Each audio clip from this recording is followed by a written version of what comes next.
Assalamu alaikum and welcome to a new episode of Roundup. We've got some great reports for you today, as always, from around the world, but we'll start with the headlines, as always.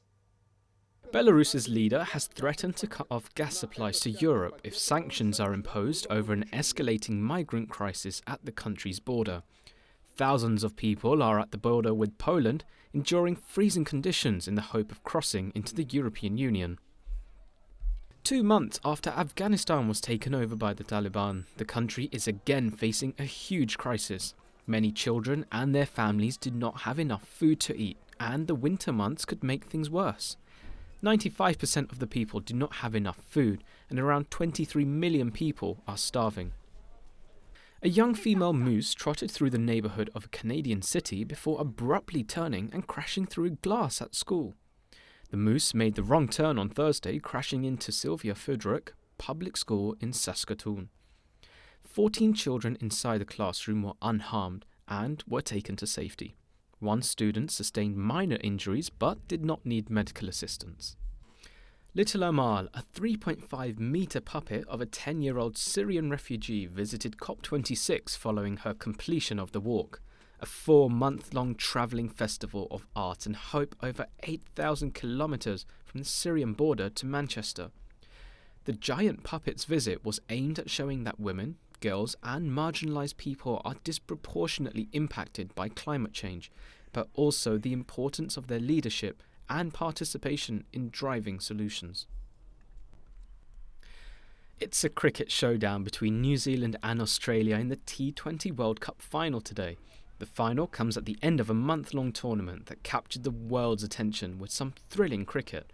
Australia beat previously undefeated Pakistan in the semi-finals, while New Zealand defeated England in the other match to set up the final on Sunday.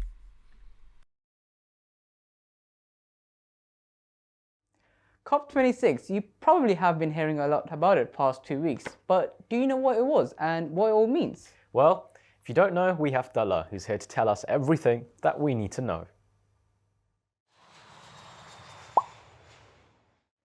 Well, maybe not everything, but certainly the key points.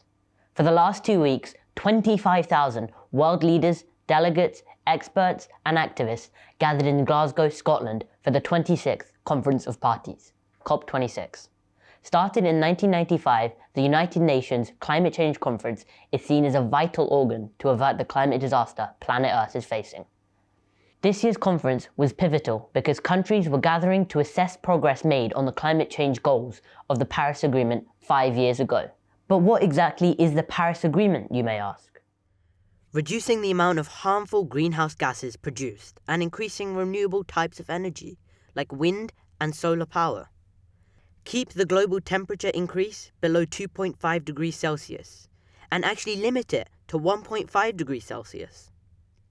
Spend $100 billion a year to help poorer countries by 2020.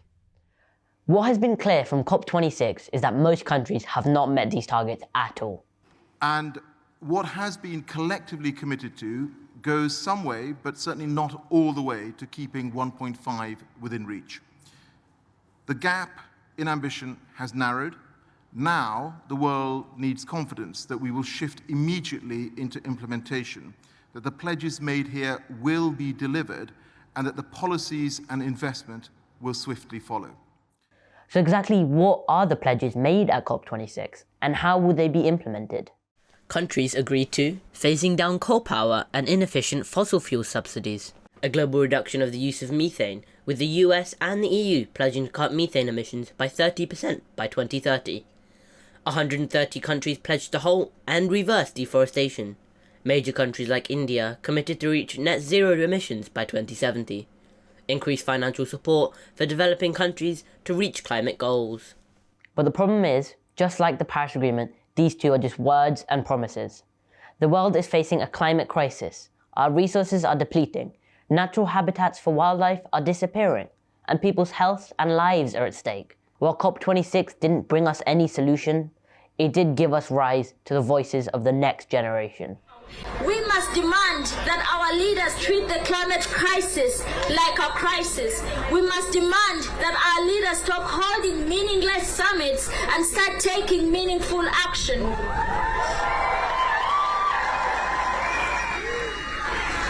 We are all strong together and united, and we can make this happen.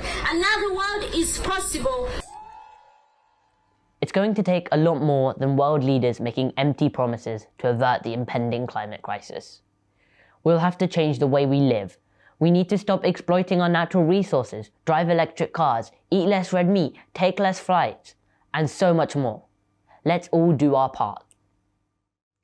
It's really too bad that our world leaders can't solve the big issues facing our planet. Well, there isn't any world leader who can guide us the way that our beloved Khalifa, may Allah be his helper, does.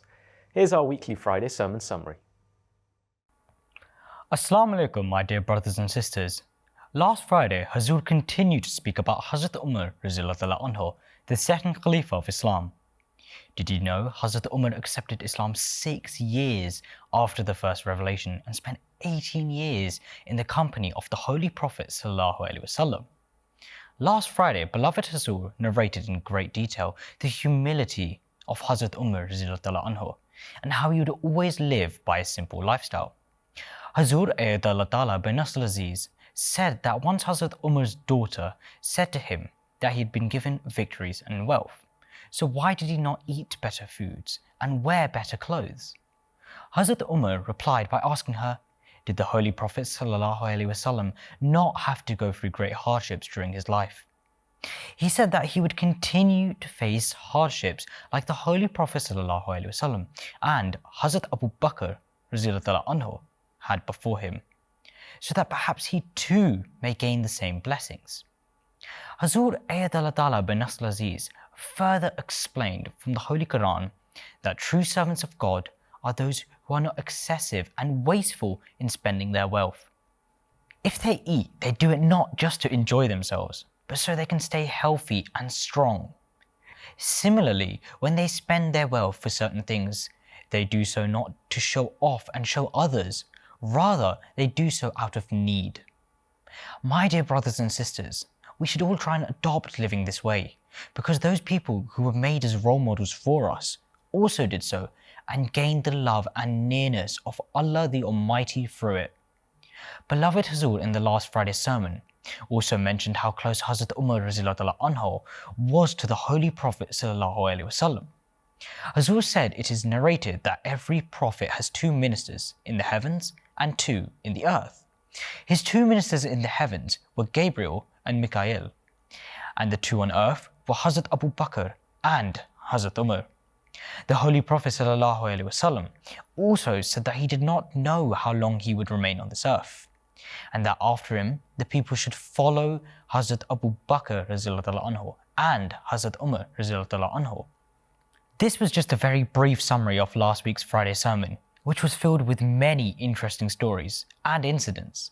We hope you are able to hear the full Friday sermon, which can be found on mta.tv. Until next time, Assalamu alaikum. Jazakallah Ghani for that summary, and as always, we encourage you at home to watch the whole Friday sermon, which is available online. Now it's time to take a look at an art form which has been around since 1500 BC in Indonesia.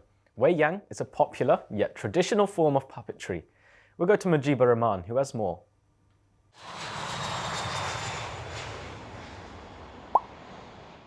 Assalamualaikum. Waalaikumsalam. Apa kabar nih? Baik-baik saja. Kamu gimana? Sehat? Alhamdulillah. Ada teman-teman Roundup. Kelihatan desa lagi main wayang. Kamu tahu gak apa itu wayang?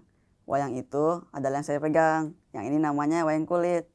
Wayang adalah kesenian tradisional dari Jawa yang sudah terkenal se-Indonesia, bahkan dunia loh. Wayang berasal dari kata mahyang yang berarti menuju ke Tuhan. Itu karena dalam pertunjukan wayang, ceritanya selalu mengandung pesan moral bahwa Tuhan selalu menolong kita dan kebaikan selalu menang melawan kejahatan. Ada juga yang bilang kalau wayang berasal dari kata bayang atau bayangan. Itu karena dalam pertunjukan wayang kulit, Pak Dalang memainkan wayang di depan layar putih bernama kelir. Jadi para penonton menyaksikan kisah wayang berupa bayangannya saja. Wayang kulit terbuat dari kulit sapi yang dikeringkan, lalu dipahat pakai besi dan dijadikan model yang beragam. Sementara tangkainya terbuat dari tanduk sapi yang dicat warna hitam. Proses pembuatan wayang kulit bisa memakan waktu berhari-hari, bahkan sampai berminggu-minggu loh. Selain wayang kulit, sebenarnya Indonesia punya banyak jenis wayang loh. Ada wayang golek dari Jawa Barat, wayang kelitik dari Jawa Timur, dan wayang wong dari Jawa Tengah. Wayang golek terbuat dari bambu, wayang kelitik terbuat dari kayu berbentuk pipi. Sedangkan wayang wong adalah jenis pertunjukan wayang yang diperankan oleh orang. Wah, banyak macamnya ya. Wayang kulit, wayang kelitik, dan wayang golek bahkan telah diakui oleh UNESCO sebagai warisan berharga bagi kemanusiaan. Kalian sudah pernah nonton pertunjukan wayang belum? Semoga suatu saat kalian bisa menyaksikannya.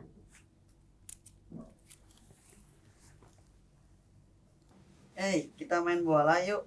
Main di mana? Ya di lapangan dong, masa di rumah? Oh iya, ayo yuk. We're going all the way around the world now to Australia to learn more about the beautiful macaw birds native to the region.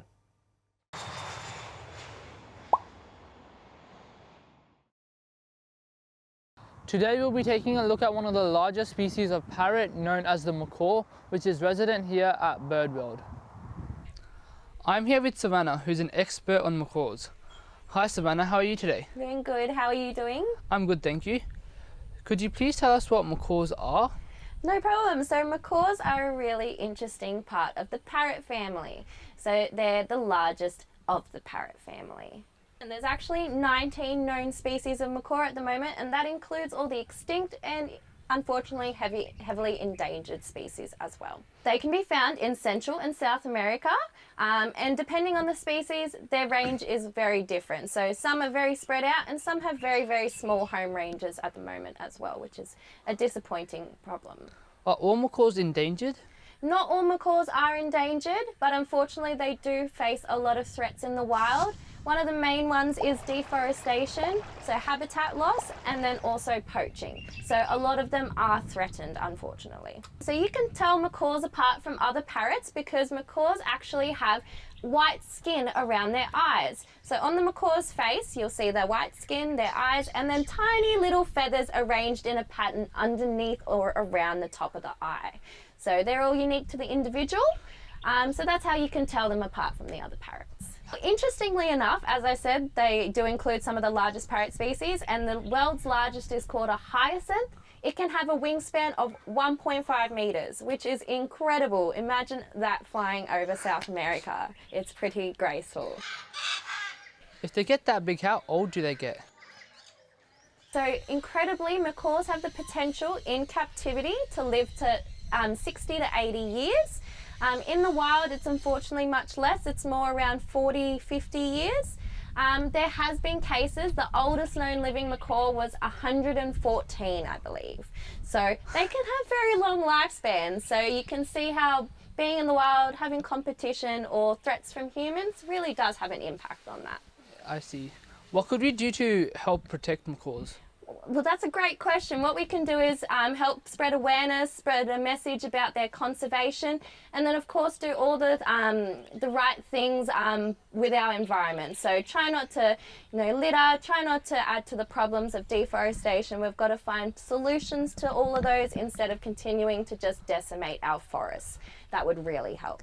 Thank you, Savannah, for answering these questions for us. No problem. Macaws are one of the largest species of birds found in the world that are native to the Americas. These colourful birds have a distinct look you'll never forget.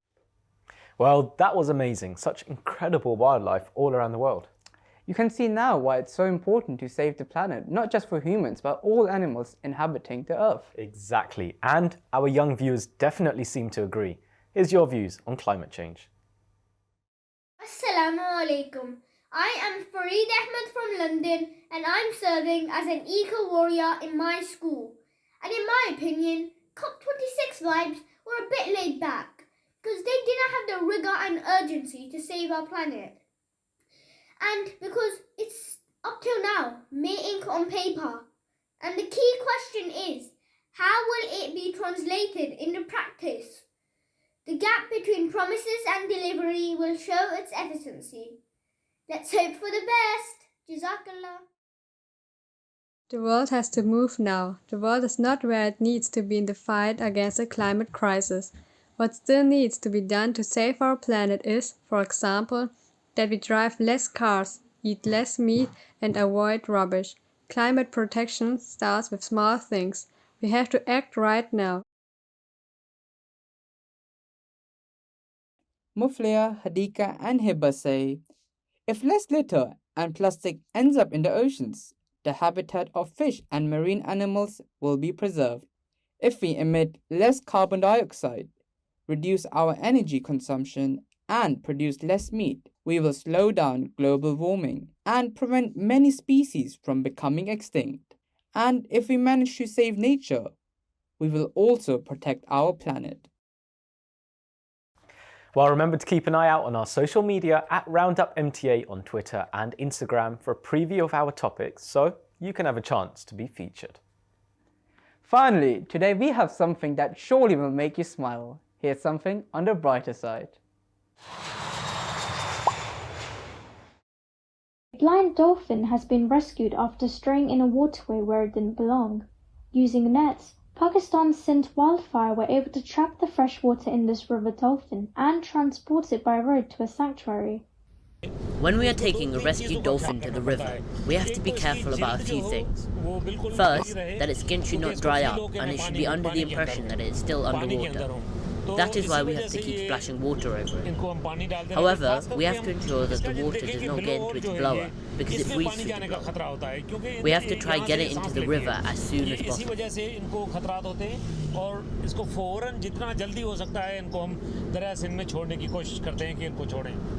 Sadly, this species of dolphin has become blind from living in cloudy waters, but the mammals have adapted and moved through the water with the help of a sonar system. The dolphins in the Indus River are only one of 4 species of freshwater dolphins left on Earth today. The Indus dolphin was declared an endangered species by the World Wildfire Fund's River Dolphins Initiative in 1971.